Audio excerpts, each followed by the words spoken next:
everybody, welcome back to Taji's World of Books and welcome to a book trilogy recommendation video.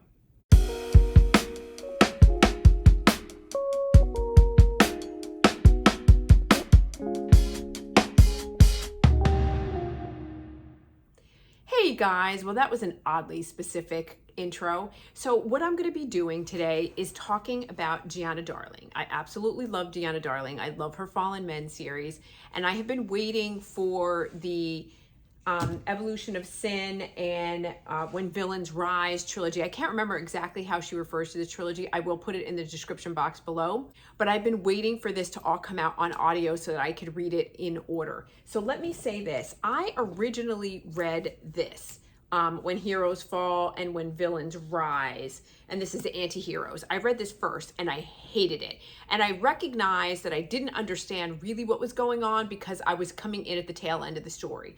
But the other books weren't on audiobook at that time, and I just wasn't willing to invest in it at the time. So I said, I'm just gonna wait. And so then when it came out, I went ahead and read them. And I am so glad that I did because these are absolutely fantastic. So let me tell you about them. And I have my trusty notes here. So I'm gonna be looking down and referring to those, but you know that I'm talking about the Evolution of Sin trilogy. And the Evolution of Sin trilogy is made up of 3 books. It's The Affair, The Secret, and The Consequence, okay? And I'm gonna put this down for right now. Okay, so this is about the Lombardi family, and the Lombardi family are made up of Elena, who is the oldest, and then Giselle, or Elle, who is the middle, and then the younger, the twins, Cosima and Sebastian. And Cosima is a female, and Sebastian is her twin brother. Okay, and so they are estranged because of things that happened to them in Napoli. They are from Napoli, they are Italian, and there are some questions around parentage and who are their parents, and that all sort of comes out over the entire story.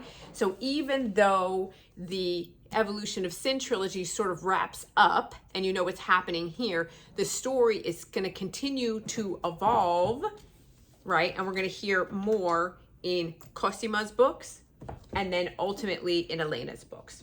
And so far, Sebastian has not gotten a book, or a trilogy, but I absolutely cannot wait to hear his story because there's a setup there, and you know that Sebastian has a story, and you know it's really complicated, and it involves a menage, and you want to hear about it, but we just don't know. Giana hasn't written it yet, and when I went on her website, I don't see that there is any conversation about when this is going to be happening or when she plans on writing more in this world, but I really hope that she does. There also is a fantastic crossover as well over here with the Fallen Men, so you hear about the Fallen Men series, and so that's fantastic and very cool. And Elena is an attorney, and so she is she's defending the prez of the Fallen Men and getting him off on a murder conviction. And so I kind of am like, I need to go back and look at the Fallen Men to see which prez it is that she's defending at that time and see what the timeline is and how it matches up with Fallen Men. So those are little Easter eggs over there. All right, so let me come back to the book that I am talking about, which is Evolution of Sin.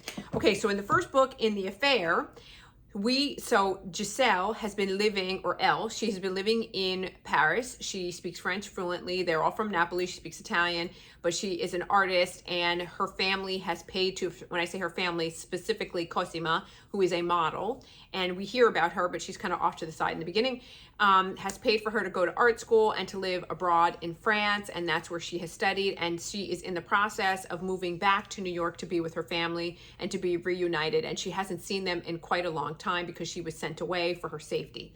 And so now that she's coming back, she wants to stop off on a trip to Mexico with her friend and her best friend, who is supposed to be going with her, and ultimately the best friend cancels, and so Giselle's like, whatever, I'm going to Cabo by myself. It doesn't matter, it's just a week, it'll be fine. So when she's there, she meets a guy, a French stranger, who is very attractive and handsome and is very taken by Giselle, or she calls herself Elle, by Elle, and he is taken by her and she by him, and his name is Sinclair. And he is just debonair, suave, tall, dark, and handsome. He's like everything. And she's like, I absolutely want this guy. And so he propositions her, and he's like, I propose that we engage in an affair. He's like, and I'm not going to hide anything from you. I am in a committed relationship with my long-term girlfriend. It is not a good relationship, and and we haven't been together like that in quite a long time, but nonetheless, it exists. I can't, for unnamed reasons, leave her, but I am proposing that we engage in this affair. And he's like, and if you are game, he's like, I'm down to do this with you, but no, it is what it is. We won't ask questions. We won't ask questions about our past, our families, our history, any of that. It'll just be this time that we have together here. Are you game?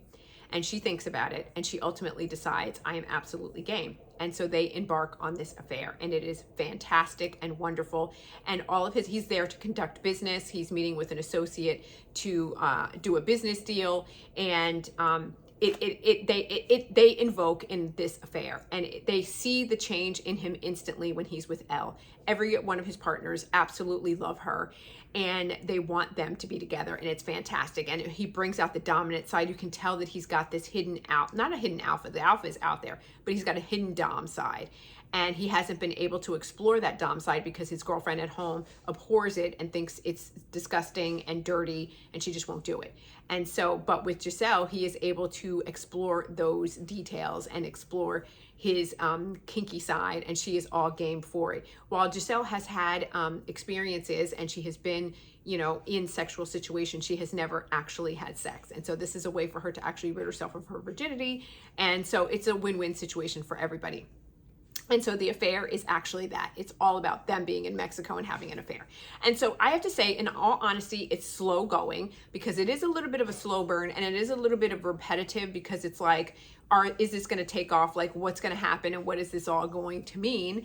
And you have to, like, it's like a wait and see. And it really shouldn't have been broken up into 3 books. It should have been 1 book. And so as I see this, for me, this is 1 book with 3 chapters. And 3 chapters are being told around what happened with the affair, then what happened with the secret, and then what happened with the consequence. So it shouldn't be 3 separate books. It really should be 1 book with 3 chapters. Okay, so that's the affair. And it's spicy and it's sexy. So because it wasn't enough in and of itself, I gave it a 3.75, but I gave it a 4 in terms of spice. And like the angst is like very low. So it's like a 3 angst. But when we get into the secret, now Giselle has returned from Mexico, and she left Sinclair in the bed sleeping because that one last night was so passionate and so intense. She's like, I can't bring myself to say goodbye, and goodbyes are too painful, and I can't do it. And so I'm not going to do it. I'm just going to I'm going to take the coward's way out, and I'm just say peace out. And because we said no questions, no divulging of our past. So I don't know who he is. He doesn't know who I am. I didn't even reuse my full name. I used the name Elle. My name is Giselle. And we're never going to see each other again. And so that's the end of that. And so Giselle goes home after 4 years of being estranged from her family to see her family for the first time. And she's seeing her family, and she is there in New York, and it's a reunion, and it's all fantastic, and it's all wonderful. And she's seeing Cosimo and Sebastian, and she learns about Elena, her oldest sister, and what's going down with her older sister. And some stuff goes down, and it is fantastic. It is so good. And this is when you go, like, the angst just went from a 3 to a 5. It like spiked. It's so good. You guys can use process of elimination and deduction to kind of sort it out and figure out what happens, and it's fantastic. It's so good. It's just drama for days. And so in this book, like, the villains in these books, and that you absolutely hate, for me personally, and then that's what happens in the consequence. And the consequences then is like, what are the consequences of the affair, and what are we going to do, and what's the outcome of this, and how it's all going to work out. And so you think that you're going to absolutely be mad at Giselle, for those of you who hate cheating in a book, because this is absolutely about cheating. You don't, because you understand, and you see why things are happening the way that they are. And when you see the other party that's involved, you absolutely hate her. You hate her. She's a villain. She's terrible. She's awful. She's nasty. She's mean. But there's a reason why she's nasty and mean. And there's a reason why she's terrible, and a reason why she acts the way she does. But you just can't get past it. And you can't forgive her. And so for when the secrets are like revealed and all comes out, like as to what happened, man, it is some drama. It is really good. And I don't want to spoil it too much. And I don't want to say what happens, because I want you guys to read it. When I tell you that this was fantastic, it was so good. So the consequence and the secret are both 5 stars. They're both 4 in angst, and they're both 4 in spice. They're fantastic. They're really good. And I know I tend to be a little bit generous with my recommendations and my ratings, but I think in this instance, it was really well deserving. So that is the affair, or the Evolution of Sin trilogy. So then next up is, and this was my most favorite, I absolutely loved it, of the entire like trilogy series or whatever, is the Enslaved Duet. And this is Enthralled, and then the follow-up is Enamored. And let me tell you, so this is Cosima's story. And Cosima is the eldest of the twins. Her brother is Sebastian, her older sister is Elena, and her middle sister, Giselle. And so we are learning who is her father in this story with her siblings, because there's some questionable parentage. We're learning about her father, and we're learning that in this situation, her father, Seamus, who is an Irishman who has lived in Italy for a long time, and he's not a made man, but he is maid adjacent, like he's an associate of the Cosa Nostra, or Nuestra Familia, right? So he's like, you know, connected, right? And so he has a string of gambling debts that he has to pay off. And Cosima is a model, and she's gorgeous, and she's pure, and she's raised in the Italian way, so she is like, you know, a virgin bride, right? So he decides that he is going to sell off her virginity to the highest bidder so that he can get him out of his debt. And who he sells her to is Alexander, I can't remember Alexander's, it's Hamilton or whatever. Alexander is like the Earl of, like the fourth Earl of whatever, where they live in England. And he is Italian. He is part Italian because his mother is Italian and his father was an Earl, and he met this Italian beauty and brought her over to his earldom and like lived with her and had two sons. And so one son's name is Edward, and the other son's name is Alexander. And so Alexander is the one who buys Cosima for 5 years, and he buys her to be a sex slave. And it is brutal, the things that she goes through. She wakes up, after she's been taken, she wakes up naked and pierced and chained to a wall in a cold room, and she has to earn every privilege that she is going to get. She has to earn it back. And it is some drama, okay? It is really, you get a little hint that something is going on with Cosima over here, because at Thanksgiving dinner, she shows up and she has bruises on her wrists. And so it's very clear that something happened to her, and they think that she was being abused, and she's saying like, this is totally consensual, this is something that I want. And Elena like jumps up and says that you're engaging in this sexual deviant behavior, you know, just like, you know, Daniel, my fiance, he is a deviant as well. Like, she's really opposed to it. So there's a lot of drama that comes up over here. Okay, so over here with Alexander, we're starting to see, like, you're wondering if it's a Stockholm syndrome situation, or if Cosima is really invested and into Alexander in quite the same way, and how he brings her around. And he's like, love me or hate me, you will bend to my will. He's like, one way or another, you will do and give me what I want, which is your heart, your soul, your body, all of you. And he just like lays it out. And he's like, I am going to break you down until you are nothing, and then I'm going to build you back up. And it is bananas. It is absolutely bananas, the things that he does to her and what he does. But you know, he won't allow anybody else to do anything damaging to her, because if anybody else touches her, then they will lose their lives. But if he does it, it's absolutely okay. And it reminded me very much of Pepper Winter's The Indebted series. If you've ever read The Indebted series, this reads very similar to that in terms of the trials that this Earl, or the, I think his name is in the Indebted series, it's Jericho, I think, that he has to go through with the woman that he ultimately falls in love with because of the family ties. And he says over here, Alexander tells Cosima, we are all enslaved to something, and whether we run or not is a test of the mettle of our character. And so it's crazy. And so like, if you're a sensitive reader and you don't want to see a sensitive subject matter and things that happen in terms of dubious consent situations, I don't think there's a non-con situation in dubious consent and slave market and all of that kind of stuff, and master-slave relationship. You're gonna get it all here for sure, but it's done so well and it's so good. So like I said, overall it's a 5, angst-wise it's a 4, and spice-wise it's a 4. It's really, really good.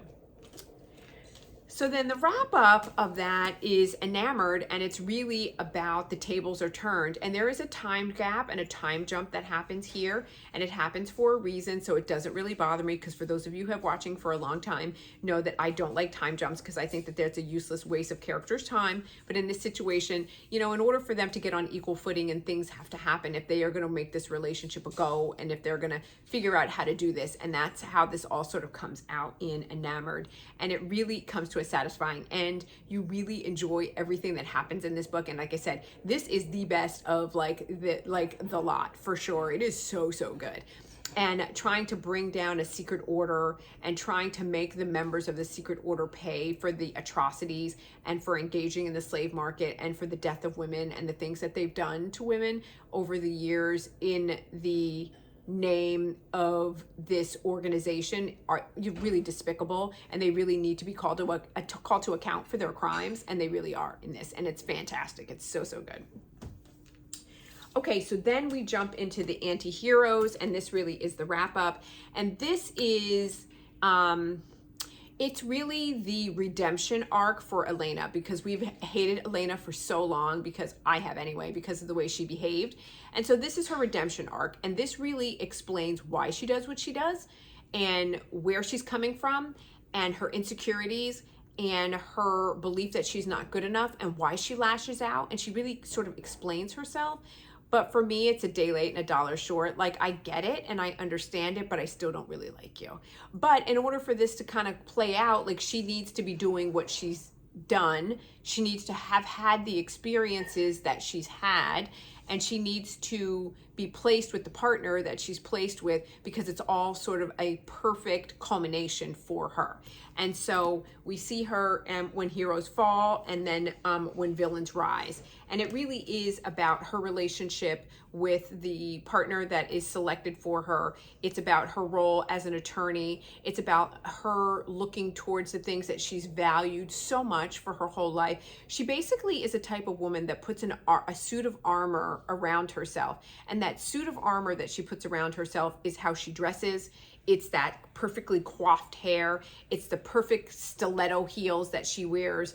It is the perfect makeup. It's the Chanel scent that she wears. It's her suit of armor. It's the way that she carries herself. It's the way that she speaks in a crisp American accent, and how she has really taken and gotten rid of her Italian Napoli accent, and she doesn't speak Italian anymore, and she's rejected all of that, you know, for the reason of saying, I am no longer from that poor girl from the inner city that has been taken advantage of and abused and had, you know, sexual abuse perpetrated and been groomed. I am no longer that, but I am a force to be reckoned with, and you must contend with me. And that's the armor, and that's her weaponry that she kind of puts out there for the world. And we see her sort of evolve over time with that, and what that looks like for her. And is she able to make that full redemption arc? And ultimately she makes a redemption arc, and where this thing ends up at the end, you are quite happy for her, and you are like feeling like this is a good thing. And the entire family has to heal, because this entire family, you know, from Elena to Cosima to Giselle, all have had traumatic experiences happen to them as a result of their mother's choices in men, and who their fathers are, and growing up in Napoli and being mafia adjacent, and having, you know, La Cosa Nostra be involved in their lives. This is just this life. And, you know, it's this life of ours, right? That's why they call it that. And how it impacts everybody, and how their impact is far reaching. And so, like, if you can overcome that. And she ultimately does, and does so. And then where everybody in the family sort of ends up, let me say this. This is interesting, because they write an extended epilogue here in this particular book that kind of shows where things are going to wind up in years in advance here. So if you don't want that spoiler, don't read the extended epilogue in here. just read the epilogue, skip the extended epilogue, read all the rest, then read the anti-heroes, then go back and read the extended epilogue, and it makes much more sense. So that way it doesn't spoil it for you. But I had already read the anti-heroes, so I already knew, so it wasn't a big deal for me. And so maybe that's why I wasn't so invested in the anti-heroes, or maybe just because I don't like Elena, or I didn't really care for her, but I understand her story, I understand what happened to her, and I realize that she's a tough character to write about because you have to, it's a redemption arc, you have to redeem both of these characters, because also there is some stuff going on with her partner, and I don't want to say who her partner is, I just want you to check it out and find out, and there's some stuff that he's done early on that connect to some other characters, and that has to be redeemed as well. So you guys, having said that, like, so still I gave this, the first time around, I gave the anti-heroes a 4, and I gave it a 4 in angst and a 4 in spice. And the second time around, I dropped it down a little tiny bit because like, even though I knew more of the story and I understood her, I didn't like it quite as much as I did the first time around. So I gave it a 3.75. So I don't think that's too bad. So having said that, you guys, it's a fantastic series. You absolutely should check it out. Giana Darling is a fantastic writer. She knows how to write angst. She knows how to write made men. She knows how to write mafiosa. Like, and I felt like I was like transported in the Evolution of Sin. I felt like I was in France. And so like, and you guys know that I have a working knowledge of French and speak French. And so I felt like I was there, and I love that. And I was like, oh my gosh, this is fantastic. And then in the latter half of the books, especially in the anti-heroes, I felt like I was in the middle of Capri or in Napoli, and so that was fantastic as well. And so she did a really good job of helping you to transport there. So having said that, you guys, that is all that I have for today. I really hope that you enjoyed this video, and I'm going to ask you to do all the things. Hit the like button because it really helps me. Hit the bell notification button so you can be notified every time I upload a new video. In order to do that, you have to subscribe to the channel, so please do that, because again, like I said, it really helps me, and I want you guys to come and hang out with me. And as always the case, I ask you, put in the comments below any books that you would like to see me review. I will add them to my TBR, and I will review them, and I will also mention you that you were the one who referred them, so we can have a little chitty chat about that. So that's always fun. But commenting on the videos and me interacting with you guys, I love to do that, and that's always so fun. So that's all that I have for today, you guys. Thank you so much for joining me, and I look forward to seeing you in my next video. Oh, and don't forget, on Sunday, Charity B is going to be on the channel, and she's excited, and I'm excited, and Charles is excited. We got other people that are going to be joining us, and we've got some reading sprints coming up. So just check out the things that we've got going on. But I really think that you should be there for the Charity B interview because we want to support her, and she's super excited, and I am excited as well. So I have talked a lot today. That's all I have, and I will see you next time.